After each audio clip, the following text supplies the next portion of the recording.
esta lección vamos a hablar sobre un método de extracción de ARN basado en columnas de sílice. Estas columnas de sílice, como lo explicamos anteriormente, está basado en unos poros en los cuales tiene una medida expresada en angstroms. Esas medidas hacen que solamente se pegue allí material genético, pero resulta y pasa que ellas también sirven para ADN.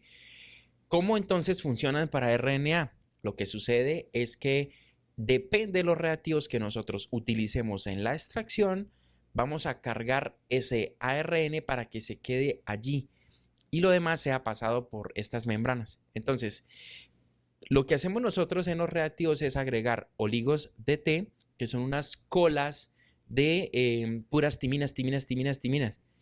Allí lo que hacemos nosotros es que se pegue a el ARN y también agregamos colas de poli-A que son complementarias a las timinas. Entonces lo que vamos a hacer es dos funciones. Primero, hacer que se peguen a la membrana de sílice gracias a estos oligos de T y colas poli-A. Y la segunda es que lo vamos a proteger el ARN de las ribonucleasas para que no lo degrade. Como el ARN es tan pequeñito, pues las enzimas se lo pueden degradar. Por eso es muy importante cuando nosotros estamos haciendo la extracción, no hablar allí, mantenerlo siempre las muestras en hielo.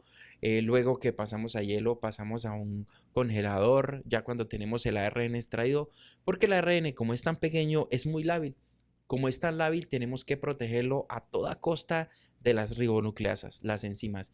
Recordemos que en las manos también tenemos ribonucleasas y tenemos que cuidarnos de todo eso para que cuando vayamos a amplificar tengamos un molde, tengamos RNA de partida.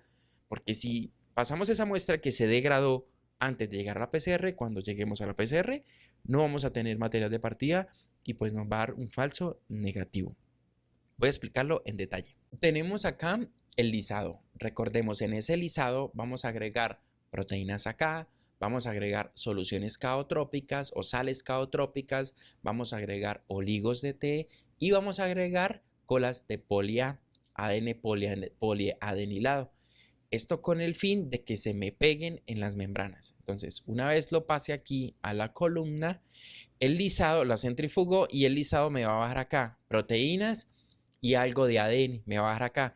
Y aquí se me va a quedar el ARN más un poquito de ADN. Luego lo que hacemos es pasar a los lavados. Estos lavados tienen etanoles y tienen aparte más soluciones caotrópicas porque este ARN que yo estoy purificando en cada paso pues tiene contaminantes como proteínas, por ejemplo, más ADN. Luego pasamos a lo que es centrifugación y eliminamos esas moléculas que no nos interesan. Recordemos que necesito en este método de extracción tener mucho más ARN que ADN. ¿Por qué? Porque pues hay muchos virus en los cuales son de cadena ARN, otros son de cadenas de ADN. Hay virus de cadenas monocatenarias y bicatenarias.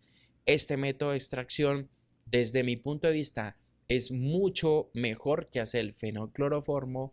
Es un método en el cual se recupera buena cantidad de ARN. Es un método que me protege ese material genético durante los pasos de extracción y que tiene mucho rendimiento. Es decir, nosotros podemos eluir en menos cantidad de trisecta, que es una solución que hace que permanezca las hebras de ARN un poco separadas y evite esa formación de bucles, elevando el pH.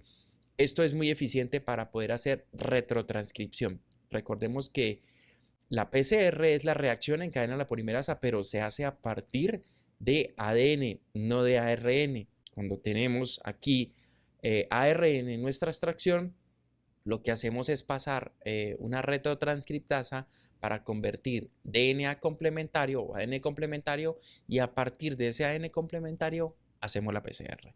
Entonces, un método que yo recomiendo mucho, incluso los que están tomando este curso y van ustedes a hacer las extracciones en su laboratorio, es un método que funciona bastante bien, es un método que incluso no se necesitan mega equipos, no se necesita nada complejo para poder hacer estas extracciones.